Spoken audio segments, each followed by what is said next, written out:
What's up, what's up? Hey, it's Dean, and I'm so glad you're here right now. You're in for a treat. You're about to watch an interview. It's not really an interview. It's Tony Robbins and me on camera interviewing each other, having fun. But here's what happened. We ended up sharing our stories, and we went deeper, got more real and more raw than I think either one of us have ever shared on camera.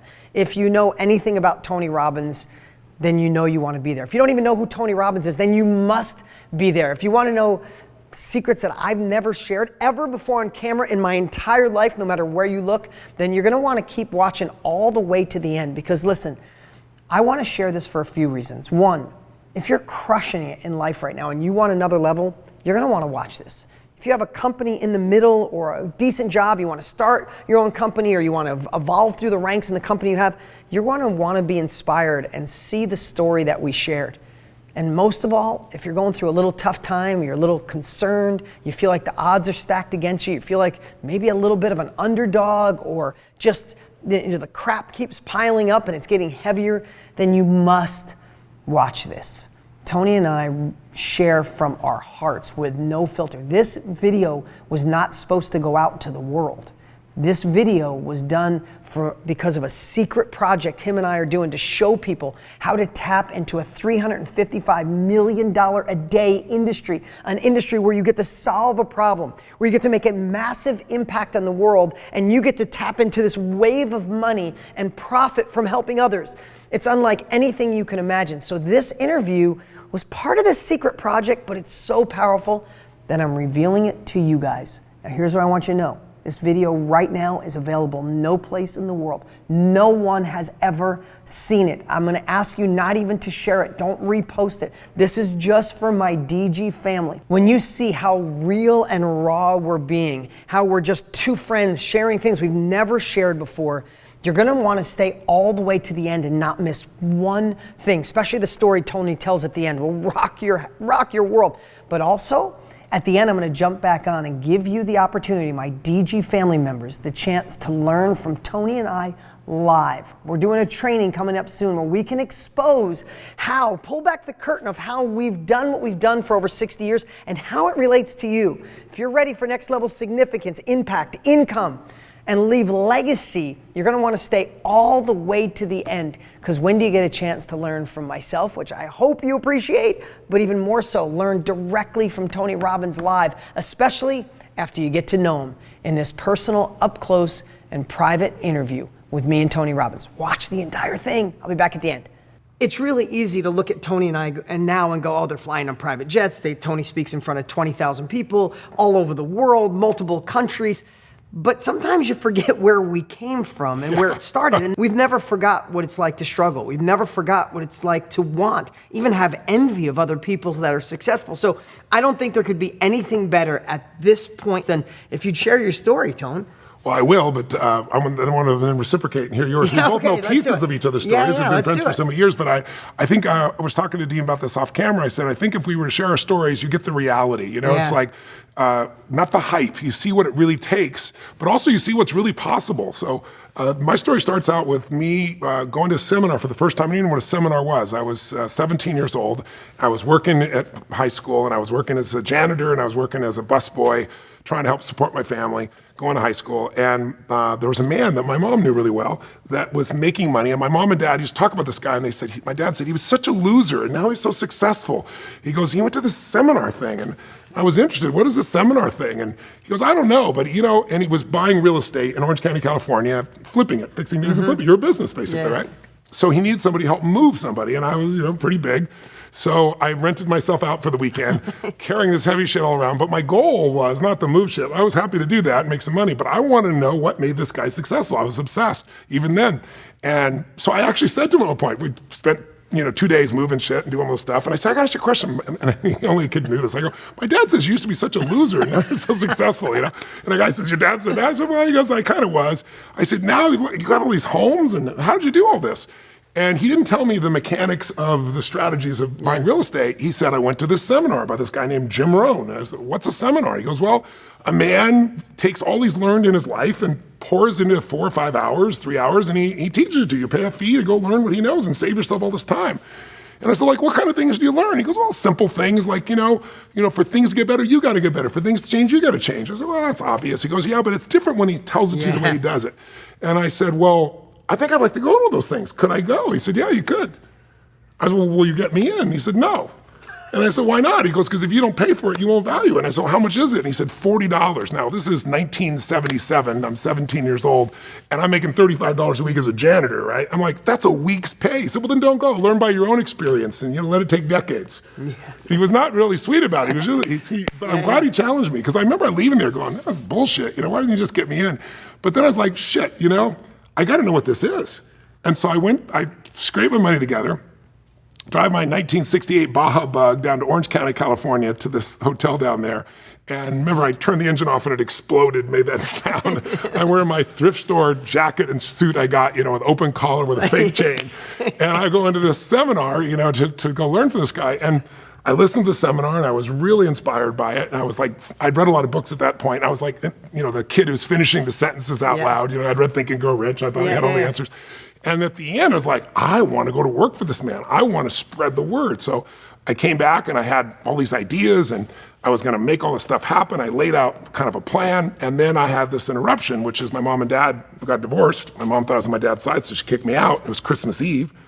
And so that night, I slept on a mountain. The next night, I slept in somebody's laundry room. And then I laid out this plan to go to work for Jim Rohn. It was Christmas time. And so I called his offices in San Jose, and they were closed for the holidays.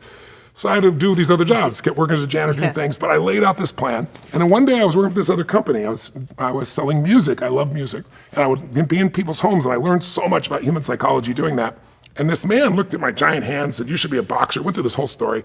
In the end, he goes, you remind me of a friend of mine, a guy named Jim Rohn. I said, Jim Rohn? I went to a seminar. And he goes, oh, he's my good friend. He goes, he's doing a seminar down in Orange County next Thursday. You should come down and say hello to him. I said, can I come? He goes, yeah. He goes, come down, I'll introduce you.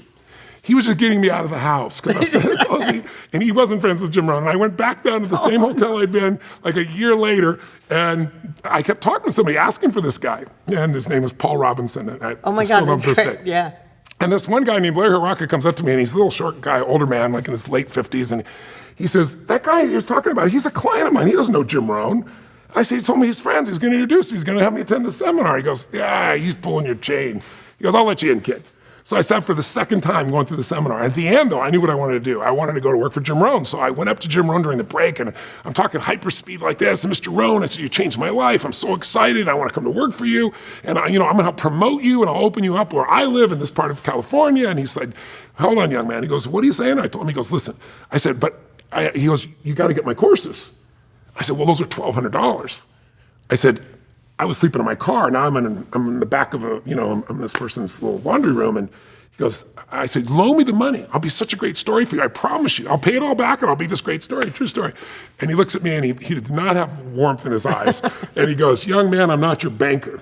He said, some people have to survive. Some people have to become wealthy. Decide which one you are. He said, if you're committed, you'll find a way next Saturday to be here, and it's $1,200. And I remember leaving and going, this is an asshole.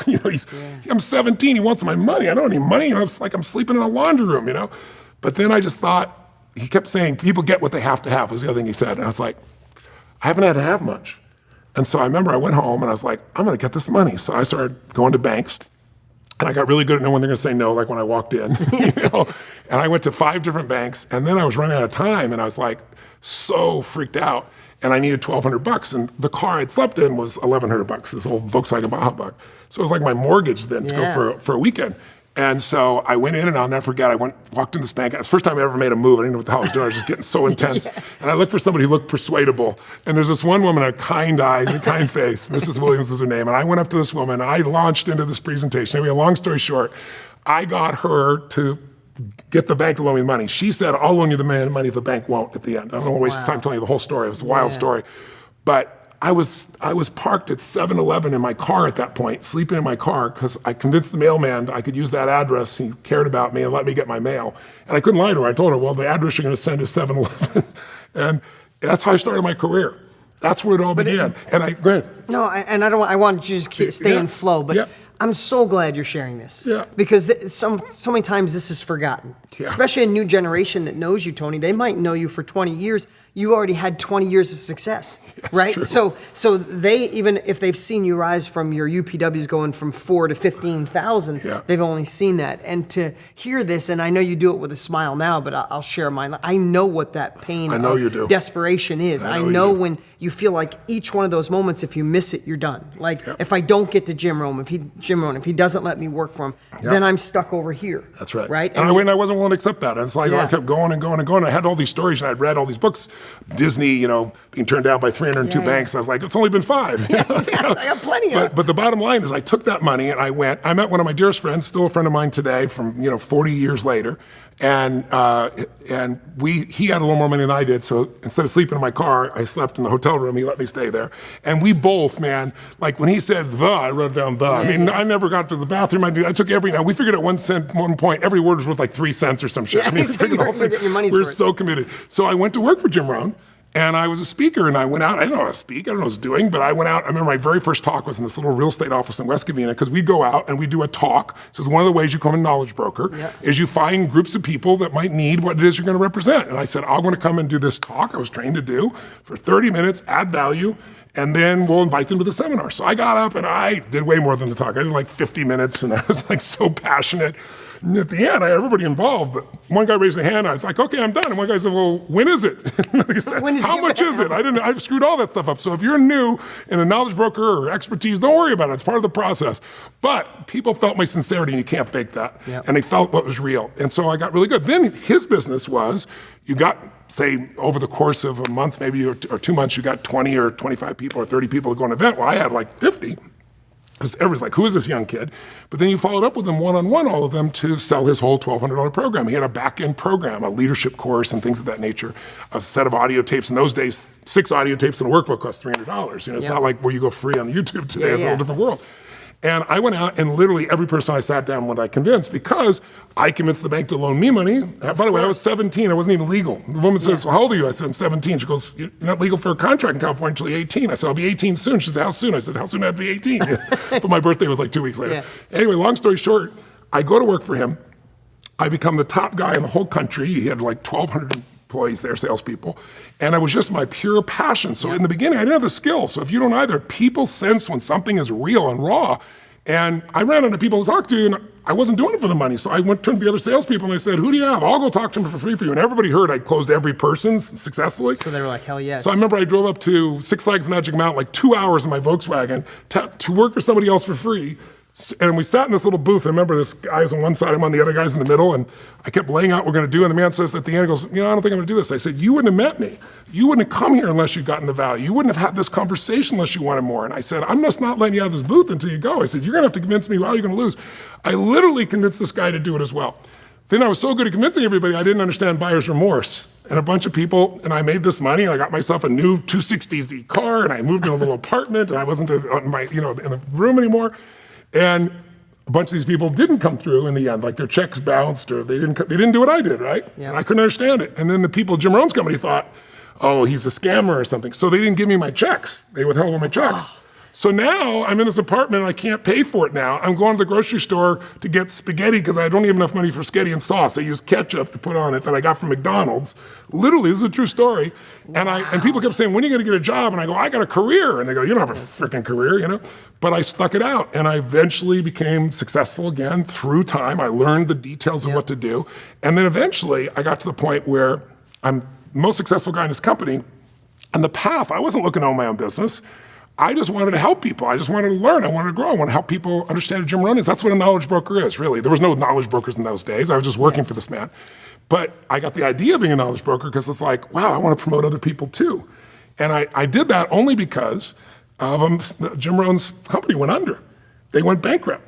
And so they called me one day, and you never got to talk to Jim Rohn. He was in the distance, right? But and you got to do it only if it's performed. So I performed. I'd have this lunch with Jim Rohn, and the goal in those days was to become a manager of an office. You have like 20 salespeople and so forth. And so I was like, oh, I want to be a manager. So I'm just running around. I'll make this happen. So I get there. I think I'm going to get the promotion. And they go, Tony, you're the most successful in the whole company, but we're going through a new phase. It's called phase 2. Phase 1, we had offices. Phase 2, you have the offices. And he goes, where do you want to work? And I always dreamed, I grew up poor, so it's like Beverly Hills. I want to go in LA, I want to open an office in Beverly Hills, because then they wrote the checks. That's what I thought they're going to do. And he goes, how many salespeople do you want? I said, 30. I said, okay. I said, when do I start? They said, when do you want to start? I said, now. They said, okay. I said, how do I start? They goes, you write the check. I said, what? They go, no, phase 2 is you open the office, you pay, because they were going bankrupt. You pay for everything, you hire the salespeople, you rent the hotel, and so I did, and I didn't know what the hell to do, so this is what I want you to know. I asked myself the question, I mentioned this earlier, how long do you want it to take to get good at this? If you do something once a month, you're gonna get good at it maybe in decades, probably never. But I remember there was a guy who worked for Jim who had a big attitude, and when the thing broke up, they gave him a territory also of his own. And I remember I went up to him and I said, you know what? I said, you're an asshole, because he was mean to everybody. And I said, I'm gonna annihilate you. I'm gonna destroy you. I'm gonna do more than you ever dreamed of. And I said, you know why? Because you're lazy. Because this guy would do like 3 talks a month. And I said, I'm gonna do 3 talks a day. So I said, in 12 days, I'll have a year's worth of your experience. I said, in a month, I'll have 3 years of experience. I said, in 6 months, I will dwarf you. And I did. I literally booked myself to do any kind of speech. And if you're a knowledge broker, what you do? I went to Rotary clubs. I went to drunk realtors who were, there's supposed to be 20 people and 4 showed up. But I really learned how to influence people for a higher good. I learned how to get in their head. I learned how to tell the truth. I learned how to pierce through their limitations. And most of the skills I have today came from that experience. And then what happened was I got my own seminar, so then I started brokering people. And I started like, who else can I promote? I want to do a health program. And I got a guy named Harvey Diamond, Marilyn Diamond, that had a book called Fit for Life in the 80s that I helped him to write. I helped him write the book. I taught him how to speak. I did all this. I'm here today. I went from knowledge broker to the speaker himself because Harvey and Marilyn and I are friends to this day, but back then there were some challenges between them, and then I was a third challenge, and they managed to extract the capital that was supposed to be joint capital. I had no money. And somebody offered them, they put all this money in the company, and they said, well, Tony's really young, and I built the whole company from scratch. And so they called everybody together and said, Tony's really young, and this new guy was like from General Motors, he's gonna run the company, and I was devastated, waiting to hear what happened, and one of my guys shows up at my house in Venice at the time, and he goes, they got him all. And I'm like, and then they backed the door open, and everybody came. I got the whole company, they all stayed with me, but I had no speaker. So I'm broke, I don't know what the hell to do. I promoted everybody, I taught this guy what to do, so I went on a fast, not because I was health-oriented, because I was broke. so I went on a watermelon fast, that's what I was at. And I went to UCLA Medical Library, and I buried myself, because everything that was taught in those days by the Diamond Method was they'd come up with, but they didn't ground it in the reality of science. So I went and learned all the science, and then I booked my first talk for UCLA's medical school. I took these first-year medical students, and I launched into this talk. And I knew some people in there that got me in. And I remember I'd worked with a man who had gangrene, and if you understand natural hygiene and the body's cleansing processes, most people just, I said, what would you do? And they go, cut it off. I said, that's what I thought you did, but let me show you pictures. And I showed slide after slide, and over 3 months, all there was discoloration. Right? It's the body's natural ability to heal. So by the time I was done, I think a third of them thought I was insane. And I said, oh yeah, and people think energy, you're gonna have lots of energy by eating. I haven't eaten in 7 days. I just have watermelon. They want to throw me out. But about a third of them thought I was nuts, a third of them were curious, and a third of them thought I was really amazing, and they became my first clients. And then I started doing these health seminars where I would load it up. I figured out how to fill it, same way I filled them for him, because I already had that skill. I was my own knowledge broker. And then I got up and did the event also. And I looked so young in those days. I had fake glasses that I put on, and I'd bite on them and chew on them. I had this box in those days. There's no internet. And I'd pull out a file and show them it was true. And I remember at my first real big seminar like that, this guy comes up, he goes, well, if you're so health-oriented, how come you're 19 years old and you're 23 years old? And he goes, you got glasses already. So that was the last time I had the fake glasses. But I'm telling you this whole background story because that's how I got a business because somebody else lost their business. I started just out of the goal of taking knowledge and sharing it with people and lighting them up and seeing their lives change. I was truly in it for that. I wasn't in it for the money, but I figured, God, I'd love to do this full time and get paid for it. And that's what I did. And then eventually what happened was, now I'm the speaker. I learned NLP, neuro-linguistic programming, and I started going out and doing these demonstrations. My first seminar, real seminar outside of the health, was a NLP seminar. I wanted to teach everybody these skills. I rented this room at the LA Hilton, downtown Los Angeles, really expensive, 500 people. I ran all these ads, and I was like, I'm gonna have 500 people. It's free, and I'll just share all this. I wasn't doing it even for money. And 7 people showed up, and they were spread out around the room in different locations. I like put them all down the front row, and I gave it all like there was 500 people there. But every step along the way, I kept adding value. And I grew, and I grew, and I grew. And my skill sets got stronger. And then I started getting media attention for what I was doing. And then I learned a system of doing media and then using that to fill a free guest event. My whole focus was to add more value. Just add so much value for free that people say, hey, it's worth spending on. And then I do this 3-day seminar. And I literally would do 3 Unleash the Power Within a month. And I'd fly from that city to the next city to do the media and then do the free guest event and then fly to the next one to do it. I used to do all 4 days and nights. And then eventually I was like, okay, I got to get more scale. How do I do that? And I remember I wrote a book, I was 23 and I wrote Unlimited Power. It became top seller, but at the same time I was doing that, I said, books, not everybody reads. I got to get to a larger base. And I saw these crazy infomercials.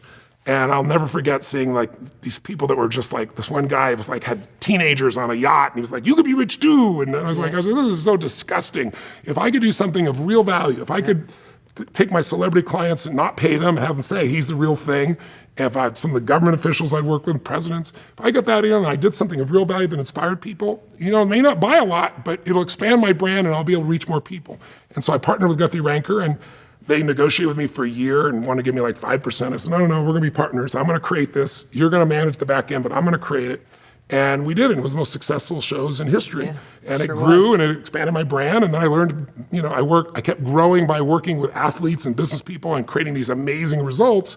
And that just grew my brand as time went by. And now, this year my biggest events are 50 and 65,000. I got some football stadiums this year. You do. But my average event now is 10 to 15,000 people, and I get to do what I love. And it all came from that early, crazy little beginning. So I want you to know, I don't care where you're starting, the pathway is there. It's not easy. And again, like I said earlier, in an earlier video I think I mentioned, most people overestimate what they're going to do in the first year or year.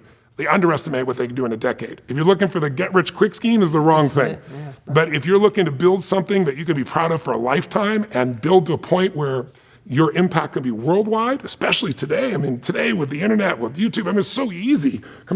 It costs money to market those days. Well, right? But I want to hear your story. So a couple things before that. First off, is you have been, even when I started 21 years ago, you started 40 plus years ago.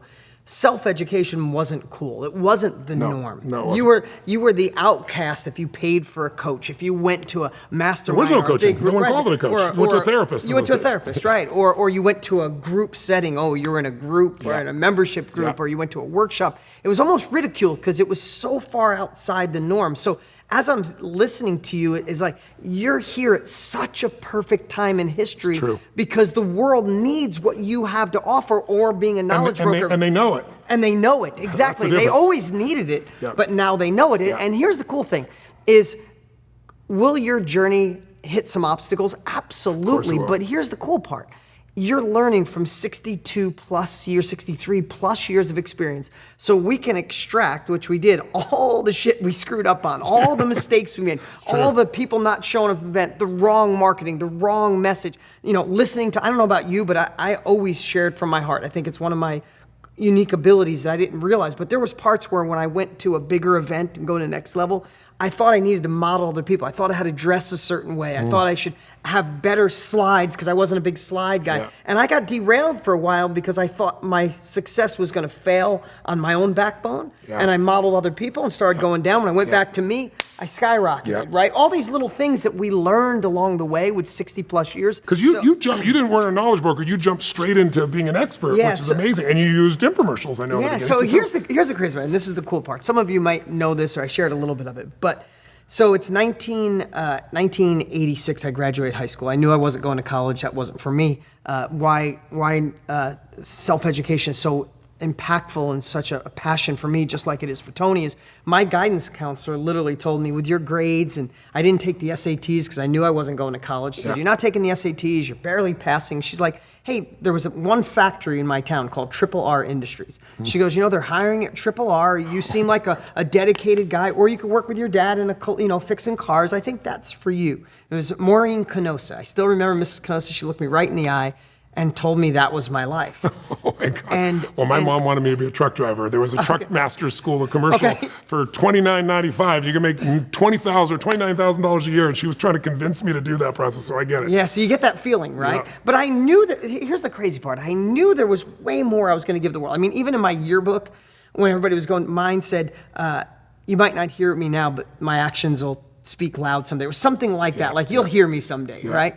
But here's what changes. So I always had that go. I was going after it. So I had a collision shop, then a used car dealership, and then I got into real estate. Before I was the age of 20, I knocked on 1 million doors, got a no money down deal from a lady named Mary Lopresti, older Italian lady, broken English, loved me. I went there for pasta dinner on Sundays. She finally sold me her property with no money down. I gave her way more than she asked for it. It went amazing. So I started getting momentum with real estate. And the truth is, I was already successful. I was already on my way to being a millionaire by 25 because of real estate. And then I saw your infomercial. Wow. Right? True story. I saw your infomercial, got obsessed on it, ordered everything you had. In fact, I ordered everything you had on that infomercial, and I loved it so much that I ordered it for 10 of my best friends and family members when I didn't even have the money to do that. And not one of them listened to it. And a couple of them listened for a little, and they said, oh, that rah. Literally, that was and I knew they were wrong. And I knew my father was wrong because I watched my father, and I won't go too deep in this, but I watched my father and mother. They weren't together since I was 3. I had lots of moms and dads too. You had lots of dads. I had moms and dads.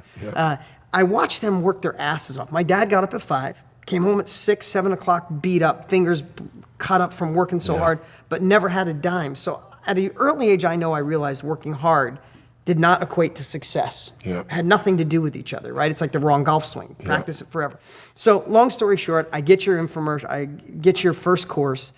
I obsess on it. I go through the entire thing probably 5 times. It shifts my way of thinking. I start getting momentum. By 1997, I made the decision I was filming an infomercial. Wow. Right? So I'd set my alarm for 4:45 every day. I live in this tiny little apartment. That's right, when I stopped doing infomercials. Right about the same time, actually. Yeah. So that's wild. So 1997, I'm in this little tiny apartment. I own the apartment house. There's 9 apartments. I'd fix one, I'd live in it, I'd rent it, I'd move in one, not done. I'd get it done, I'd rent it. So I got to the 9th one. I'm in at 4:45, I get up in the morning, I start writing my first course that I'm gonna put on an infomercial.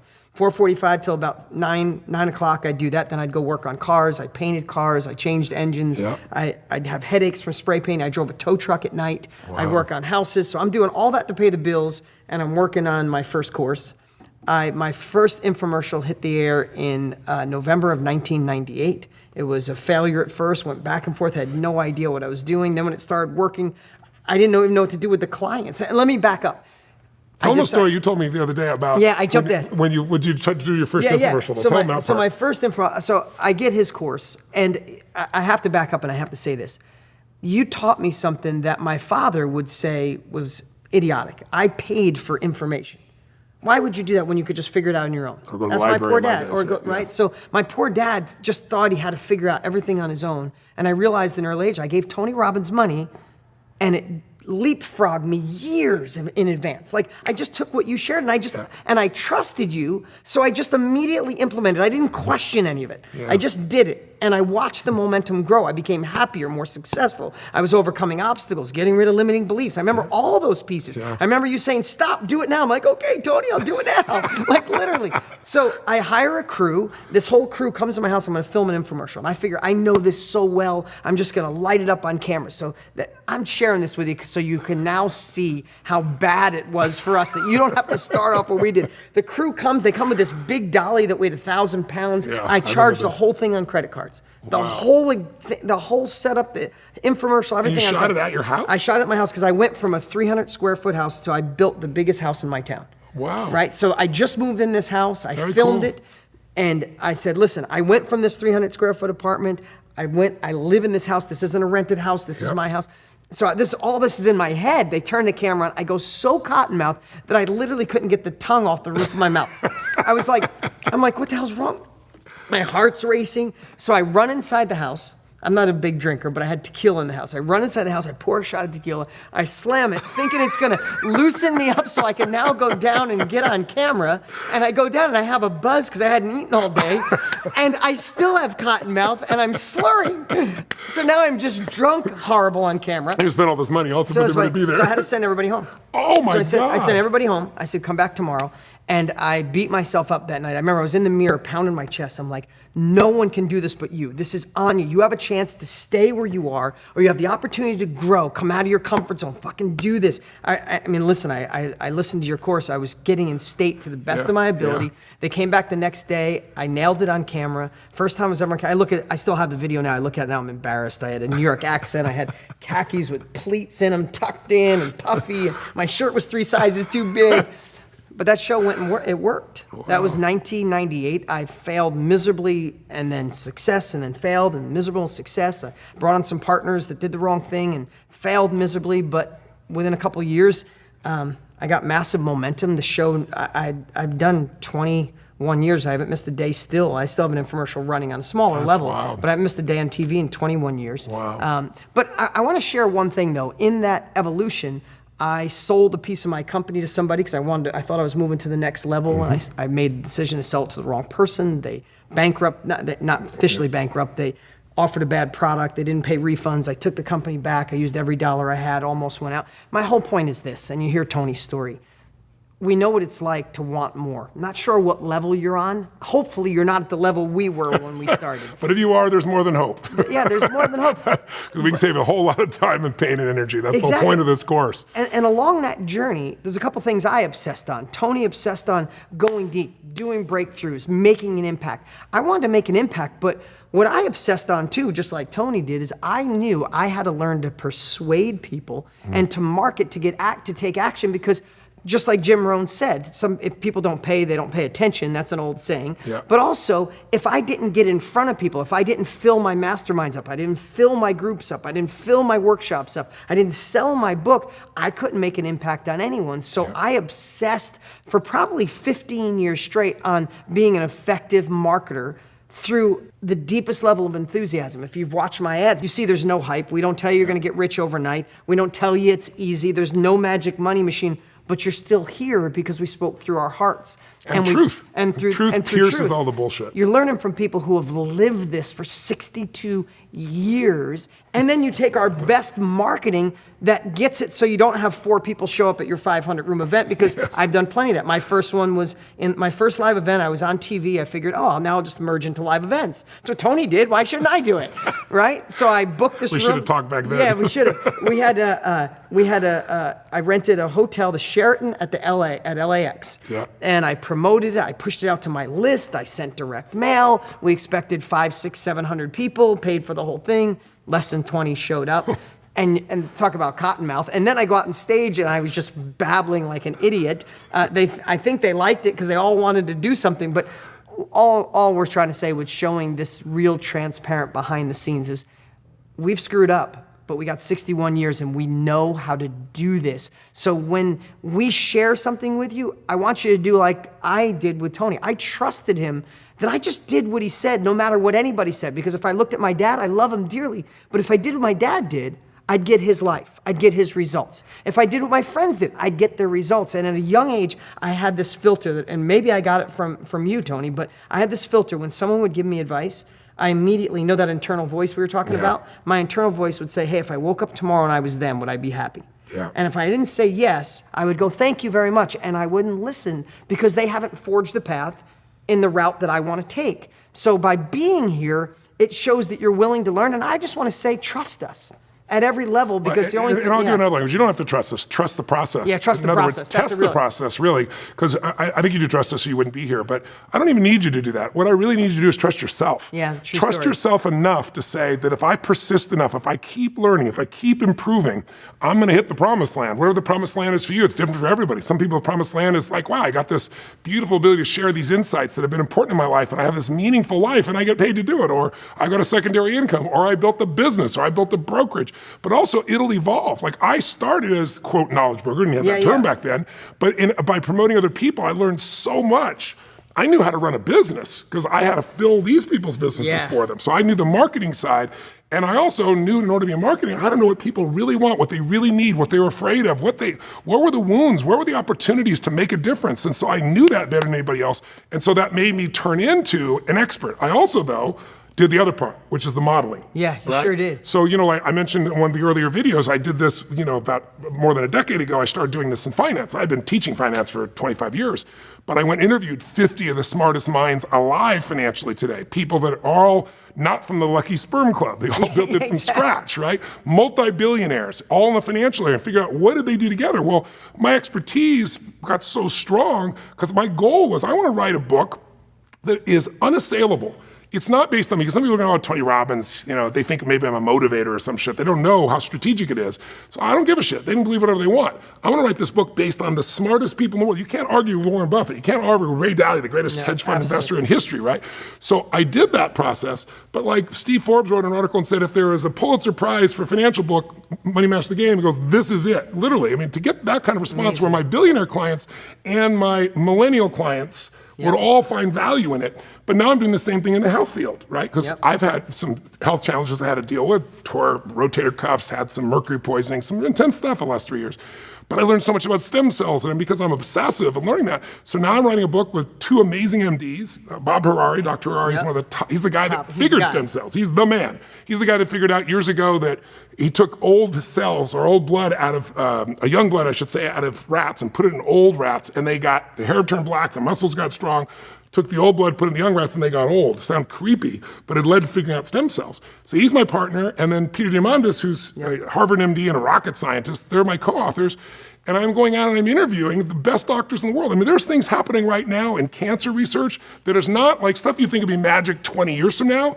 Some of it's available right now, some of it's available in the next 24 months. It's in phase 2, phase 3 trials. But I'm learning so much knowledge in this area, and I can help. I get a phone call a week from somebody who's, this last week, one of my partners in the movie business, who were making Man Search for Meaning, her 6-year-old son couldn't pee. Took him to the hospital, and he's got cancer, right? Poor 6-year-old boy. Like, what do you do? And so now I can take them to cutting edge technologies and tools where they're available that are not so toxic there. But it's all because I'm doing the modeling, reporting, and then that makes me an expert. So I was written up, it sounds like I'm bragging, but I'm not. I just want to give you a sense, hearing my story, where it is. Like, Worth Magazine named me in the Power 100 most influential people in global finance. Amazing. And I was like 25 out of 100 ahead of people that, I don't even think I should be, but I've been able to spread that knowledge. My expertise has grown geometrically. I go to the billionaire conferences for JP Morgan. You gotta have $1 billion net worth to be in there, the alternative conference. I'm there lecturing. How the hell does that happen? Because I understand how to model.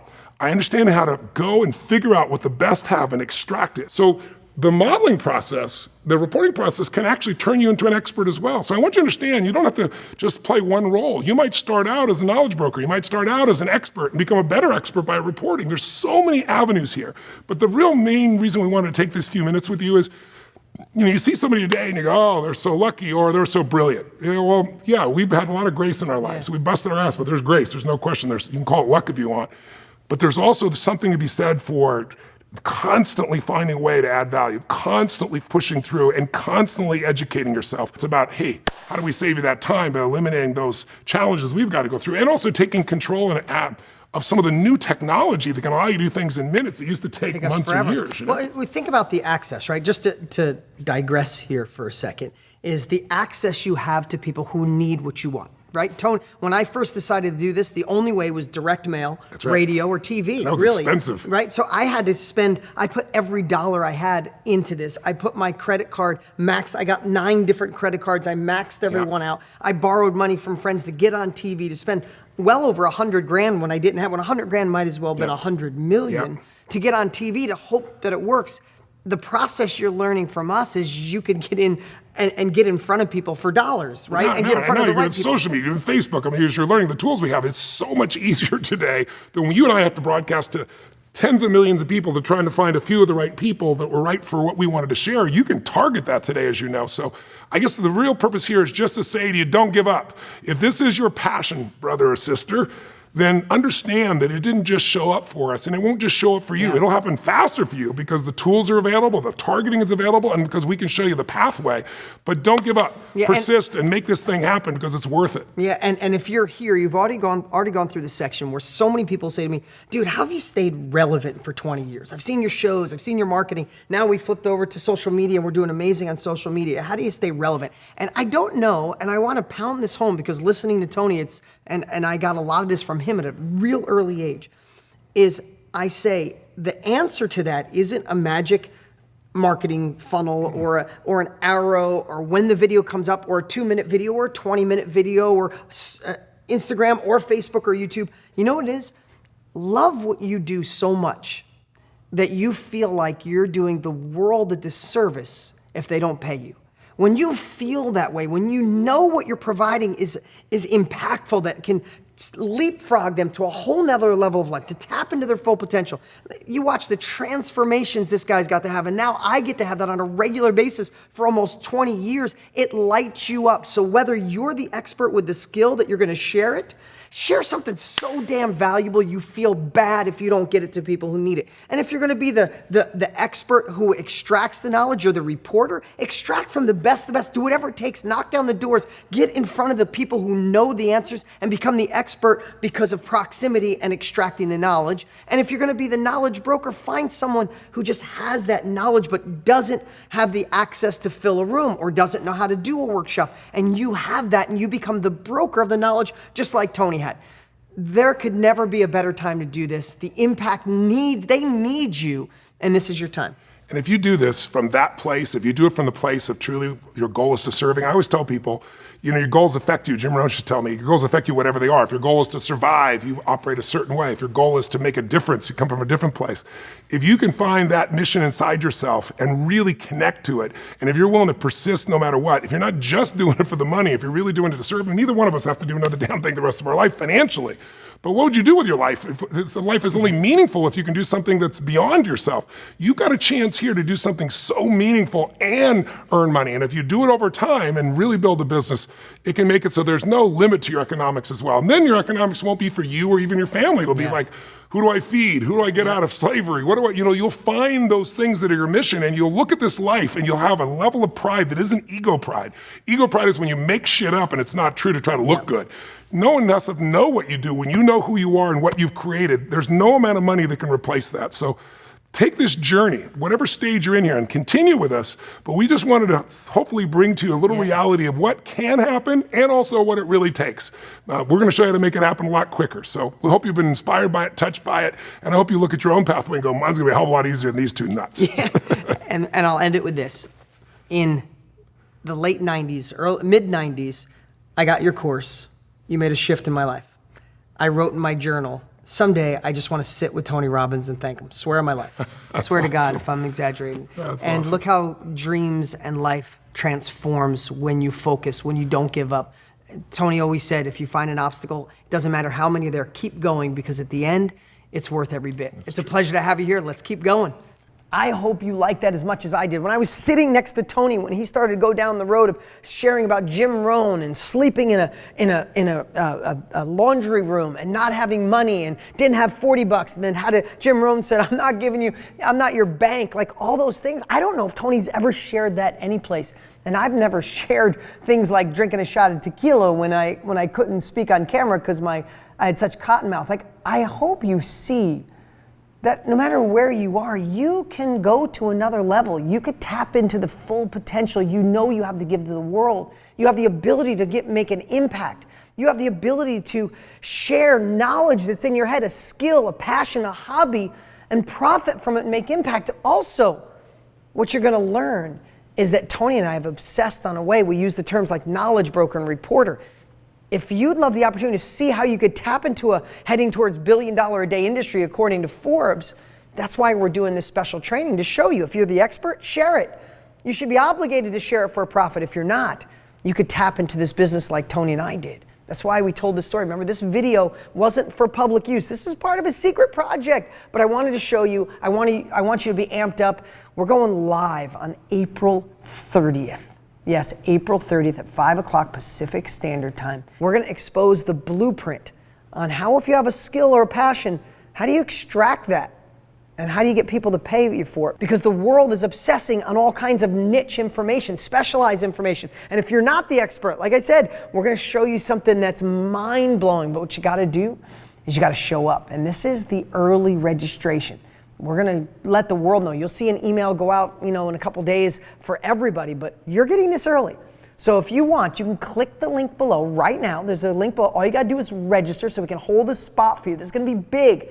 I'm predicting over 100,000 people are gonna show up, which I think is gonna be the biggest online training in the history of the world. Tony Robbins and myself, yes, Tony's up here. He's done it 20 more years than me. I don't know if there's anybody in second in this space as long as we've been here and the impact we make. Now we're coming together, exposing it all and showing you the blueprint to impact and profits. So don't prejudge it. Don't think about it. If you're still here right now, you're a player. You're going to get a training from Tony that hasn't done in over 12 years. So what you do right now is click the link below and reserve your spot. But what I'm going to ask you to do, since we're kind of far out for when we go live, is don't forget.